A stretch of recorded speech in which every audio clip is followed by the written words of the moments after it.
छत्तीसगढ़ के पूर्व आबकारी मंत्री कवासी लखमा और उनके सहयोगियों ने के घर ईडी ने एक साथ छापेमारी की थी। छापेमारी के बाद जांच जारी था। इस मामले में पूर्व सीएम भूपेश बघेल का बयान सामने आया है। उन्होंने कहा, कवासी लखमा के खिलाफ ईडी को अहम साक्ष्य मिला है। इस पर पूर्व सीएम भूपेश बघेल का कहना है कि ईडी का काम सिर्फ लोगों को परेशान करना है। पूरे देश में ईडी के लोग यही काम कर रहे हैं। गंभीर मामलों में भी चालान तक पेश नहीं कर सके। चालान पेश कर ईडी के बताए कौन से साक्ष्य मिले हैं। छत्तीसगढ़ के 10 नगर निगमों में प्रशासकों की नियुक्ति पर भी हमला बोलते हुए कहा कि राज्य सरकार चुनाव नहीं कराना चाह रही।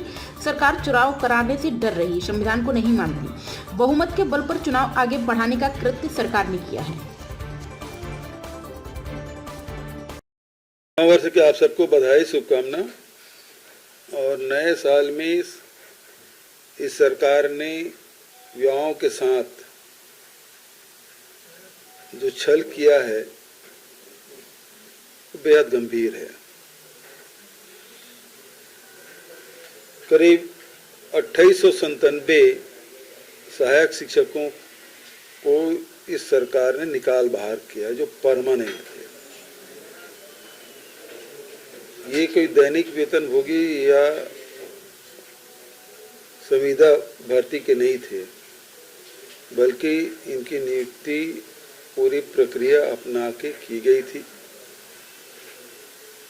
क्योंकि ये भर्ती प्रक्रिया हमारे शासनकाल में शुरू हुई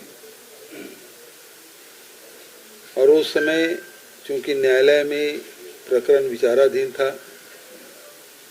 तो क्लास था कि जो न्यायालय के जो आदेश है वो अंतिम होगा। इसके बाद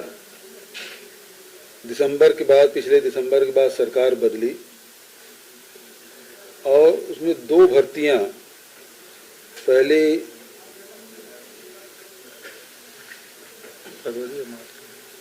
9 फरवरी 2024 और 7 मार्च 2024 इनके शासनकाल में नियुक्ति हुई।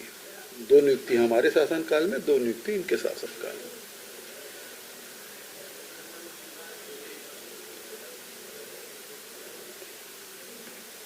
शिक्षकों के पद अभी भी रिक्त पड़े हुए हैं। 33,000 शिक्षकों की भर्ती प्रक्रिया इन्होंने रोक रखी है। पद रिक्त हैं। ये सरकार चाहे तो ये जो 2897 जो शिक्षक हैं उसकी नौकरी को बचा सकते थे, लेकिन ये सरकार नौकरी तो दे नहीं रही है, जो नौकरी मिली हुई है उससे छीनने का काम कर रही है। और ये अधिकांश बच्चे 70% जो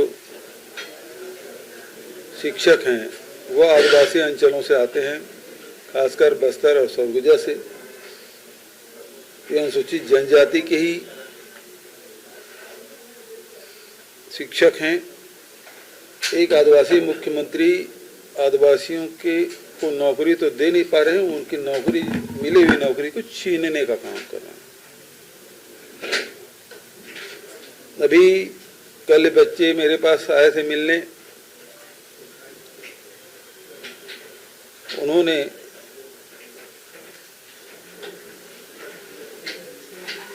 नौ वर्ष में ही टर्मिनेशन के आदेश लेकर गए थे। नए वर्ष वैसे भी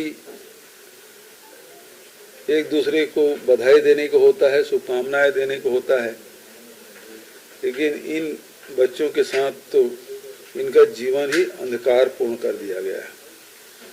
भाजपा कार्यालय गए तो उन्हें न्याय मिलने के बदले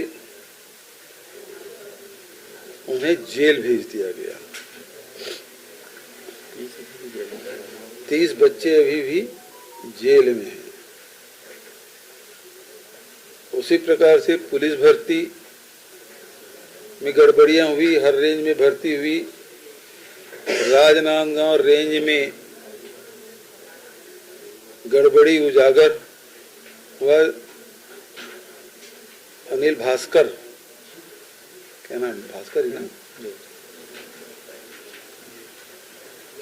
उस बच्चे ने वो पुलिस की सिपाही, उन्होंने आत्महत्या कर ली। इतना दबाव था उसे गलत करने के लिए, वो बर्दाश्त नहीं कर पाए और छत्तीसगढ़ के बच्चों के साथ अन्याय न हो इसलिए उन्होंने अपनी ई लीला समाप्त कर ली। सरकार उसमें लिपापोती कर रही है। जांच करना दूर की बात, केवल परीक्षा निरस्त कर दिया गया है। एजेंसी वही है, प्रक्रिया वही है और वही एजेंसी है जो वन विभाग के कर्मचारियों की भर्ती की गई है, वहां भी उंगलियां उठ रही है।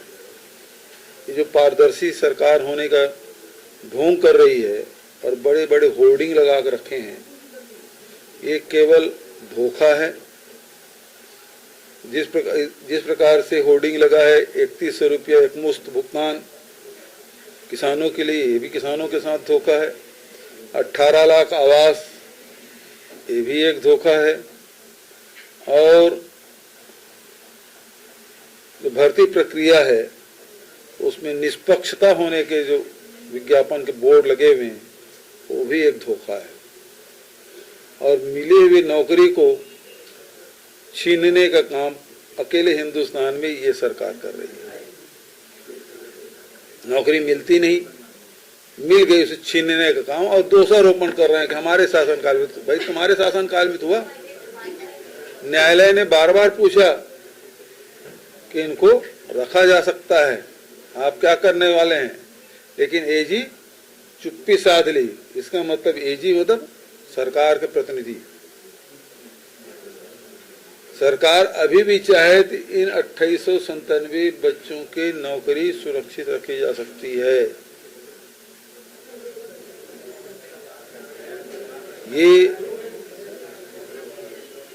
विष्णुदेव जी क्षीर सागर में शेषनाग में शयन कर रहे हैं, जागें और बच्चों के भविष्य को सुरक्षित करें। सर, ये अलग अलग नगर निगम